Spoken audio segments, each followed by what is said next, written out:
Duh, kok Cik di rumah toh ya? Lah arep nang ndi to, Mak? Hari ini tuh hari Rabu. Lah kon ngapakne dina Rebo? Jadwalnya ayah itu nongkrong bersama teman-teman ngopi di tempatnya Mbak Rondo. Nongkrongnya dadak dijadwal barang. Apa gak bosan? Mangan jangan tewel di rumah terus. Ora, Mak. Tewelmu gaurih ramu. Gak pengen mangan gurame sakan kolame. Ora. Gak pengen mangan sego bebek sakan dok-doke. Blas ora pengin. Nah, budal kana. Nyapa tuh kok ngulet ndek omah iki? Aku pengen mangan bareng karo bojoku sing ginu-ginu. Ayo, wong saiki lagi panganan awakmu ya gak ngerti ya. Panganan saya semua suka. Panganan apa sing dipangan malah nyokot? Itu Panganan apa sing dicokot malah nyokot? anu, apa kuwi jenenge lombok? Salah. Dites ngono luwih. Ora iso. Apa Bas sampean Bas? Bakwan. Salah. Jang goreng, Salah. lemper, Salah. jang goreng, Salah. lemper, Salah. jang goreng. Ngulek kae. Cenil. Salah. Katok. Apa kuwi? Jang goreng. Rempeyek. Peyek. Payek. Kok payek ora iki? Peyek dirubung semut. Cokoten ya malah nyokot kuwi. Ngono ya. Iya tadi. Dia mau dek mau. Peyek dirubung semut. Panganan apa sing dipangan malah nyokot? Piye manuke bojone sampean nyapa? Manuel bojoku ucul. Ucul sama nyantai gini nyantai. Gini lugu. Piye maksudnya kok iso ucul kok sampean nangis sih lho. Wis to, umpamane manuke bojone sampean ucul, carilah manuk yang lain yang bisa mengengkremi. Ning manuke bojoku kuwi luar biasa kok. Mas ora kaya manuk-manuk liyane. Gede. Ora pati. Ora gede jane ya. Cilik Mas manuke bojoku. Wah, lha kuwi marai keri. Tapi dawa. Manuke cilik ning dawa, Mas. Iki tak giring ki roh. Oh, wong lanang lek penak baguse jam 12 siang baru bangun, nduleki HP, peh delok entuk kancane wis budal nyambut gawe kae lho ya, mbok sampean ki budal nyambut gawe juga. Kon entuk dhuwit kondi ngono kuwi caramu kuwi lho ya. Maksudnya mama ki kamu itu baru bangun ya. Baru bangun itu lah mandi kan yo fresh toh ya. Iya fresh terus mama buatkan sarapan ya dah. Mama buatkan sarapan terus mama buatkan kopi juga loh. Lah yo penak jogrok rokokan no. Ketimbang ngono kuwi lho ya. Terus ndeleki HP lho kok gak enek penggawean liyane. Ngono lho. Jane sampe nyapa to kuwi? Dolanan game ta? Ya wis lek dolanan game ya tutupno. Mama masak dulu ya. Mbak, cintaku entek ning Elsie piye iki? Elsie kok mbok cintai? Lah tara jenenge cinta lho. Apa ya mandang ngono kuwi? Jenenge Elsie iki cinta berkembang di sofa berakhir di nota. Lah iya. Jenenge Elsie dicintai yo menyakiti do bodoh. Lho kok jaran. Lah piye wis kadung kok. Kuwi janan nom-noman ki sing pinter sithik gawe logika. Aku lho ya pinter mangsamu. Biasanya wong lanang ki lek masalah cinta gawe logika. Kok iso-isone arek iki jan Terus piye iki? bodoh tenan ki atur-aturane sapa lho? Gurumu sapa, Cuk? Gurune awakmu lho. Piye to karo muridé mosok lali? Wah, duduk muridku kowe. Wong lanang saiki ku nek dijaluki dhuwit bojo gawe tuku wedak ngono diwara ra duwe. Tapi nek ana wong wedok ayu liwat motone, plorak-plorok temenan. Ngono atik bandingna Bu iku lho ayu, Bu iku lho langsing. Prasamu langsing ayu gak dibandani gak dibandani. Bojo kaya keranjang tomat ngene mbok njarno. Njaluk dhuwit ra mau kei. Nah barang nek belanjani cah ngono-ngono ku, awakmu ra iman-iman tuku skincare, tuku pemutih, mari ngono terus tuku apa maneh iku. Ana ae penjalukane ngono dituruti ae. Mbok wong lanang ngono ku lho mentolo tak buti jitoke. Temenan, bojone sampean yo ngono ta, guys? Bojo sampean yo ngono. Ceki jitoke, guys. Mbak, ragi perawan karo rondo enak iki. Yo selera Kang. Cuman kan nek perawan iki kadang ana sing rada anyi-anyi pura-pura tidak tahu ngene. Maksudnya? Jadi pamane kamu ngode-ngode tok ngono ya. Perawan iki kadang biasane lolak gak ngerti ngono. Jadi kamu sing kudu beraksi mbrokno ae langsung. Nek rondo. Lah nek ambek rondo kan ora kamu ngade tok, sret ngene kan langsung. Oke Mas, sikat. Rondo semakin terdepan. Ini parah ini.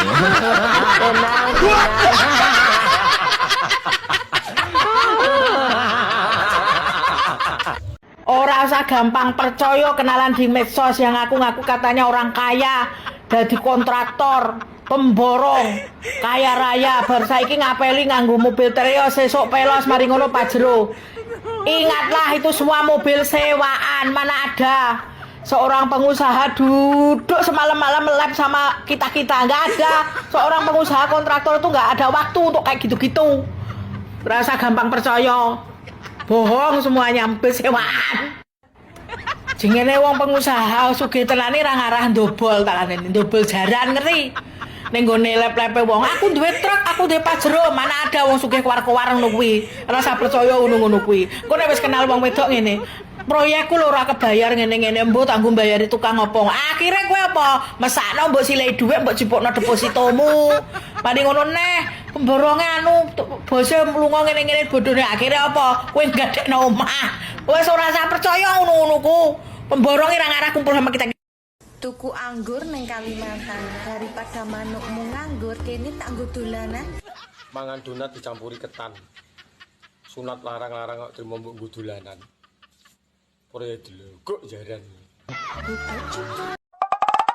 Hei, apa? Kalau cewek keluar malam, dibilangnya kan kupu-kupu malam. Iya. Nah, terus kalau cowok yang keluar malam, dibilangnya apa? Belalang kupu-kupu lah. Kok bisa? Soalnya kalau siang makan nasi, kalau malam mimi susu.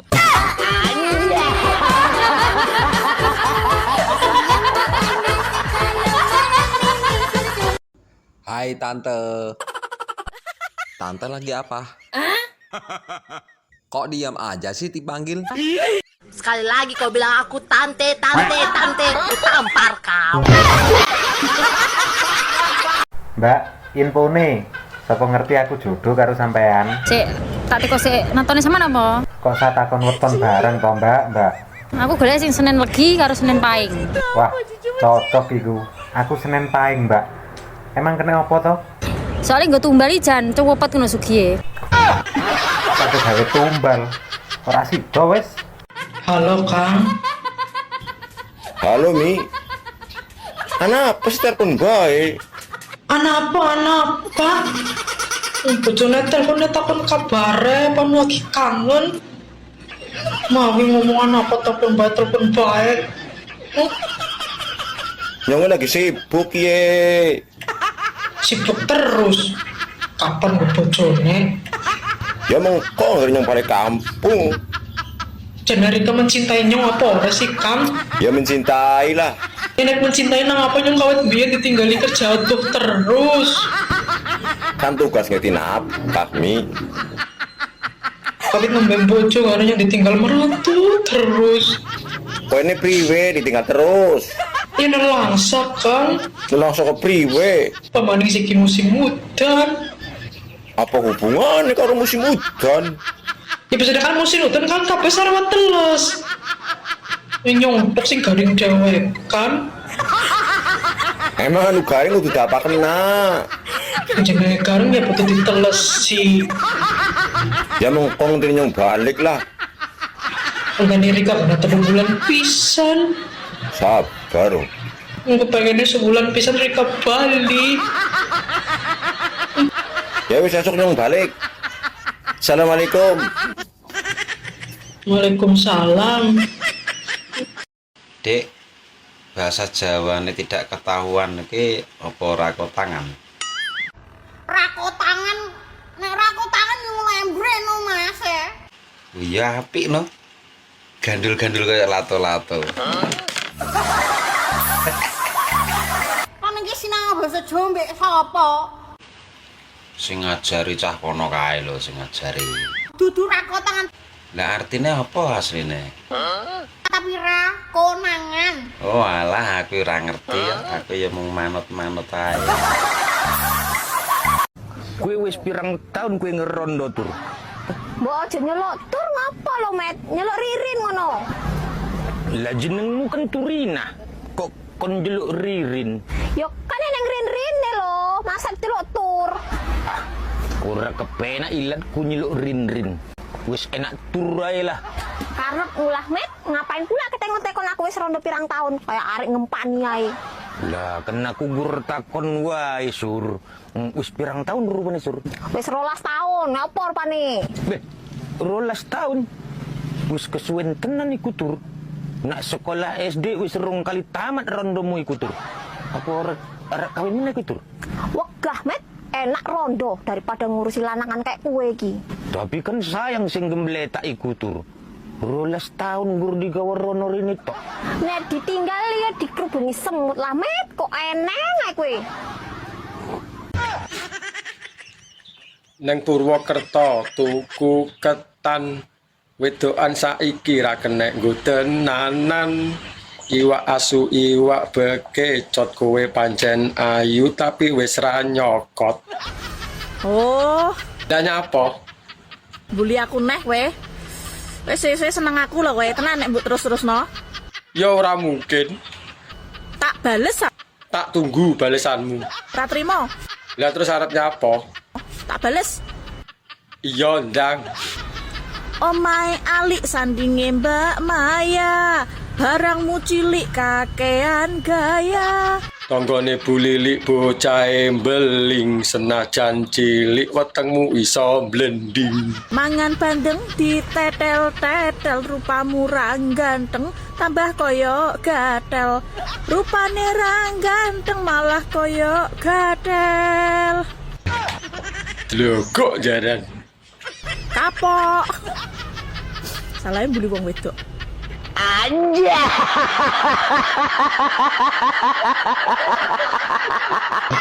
Ini parah ini.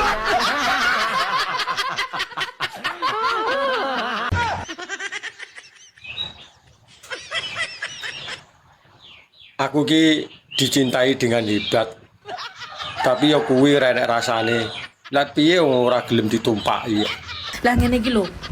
Nyapa? Ngene iki lho matane asu jan picek matane. Lho kok jaran dipisui aku. Wong lanang modelan ngene iki lho janan. Lah wong saiki nggonku sesuk ya nggonku ae lho. Picek tenan. Lah jenenge cintai apa-apa kan ya gelem. Wong lanang jaman saiki anjen kok ngene lho, Rek. Lah wong jenenge ya normal lho. Ya duwe rasa pengen barang. Sabar-sabaro, dadi wong wedoke sabar-sabaro. Lah wong lanang lho luwih sabar wangsam. Sabar-sabaro. Wong lanang jaman saiki ki diwehi ati malah njaluk pepek. Lah piye wong tarah sak paket lho. Diwehi ati malah njaluk fefek ki yo ngene iki. Mas, mbok yo ngerti yo. Lah wong lanange kurang ngerti apa, Jal. Wedokanmu ki lek gak kelem ditumpaki ki menjaga kesuciane demi awakmu sok mbene. Lah wong sok mben karo saiki lho ya padha ae. Sing ngrasakne lho ya aku. Kok lek awakmu diwehi saiki? Elek-elek, yo lek sok mbene ora njlehi ora malehi. Wong lanange nek wis eruh rasane no malih anteng. Matamu. Lho, kok jarane dipisui neh. Lek saiki bolak-balik numpaki engko pas anu sisuke ngomong, "Malah Dek, aku tak golek rasa liyane, rasamu wis koyo ngene ae." Ya ora mungkin. Wong wis kadung tak pangan ya kudu tak entekne to. Ku matane gacek kane asu. Lho, kok jaran. Anja. Aku wis kondo selingkuh nambahi dosa. Aku wis omong bojone wong aja dicolong. Aja wani-wani bojone wong mok keloni. Aja munamuni dalane bayi pancen ngangeni.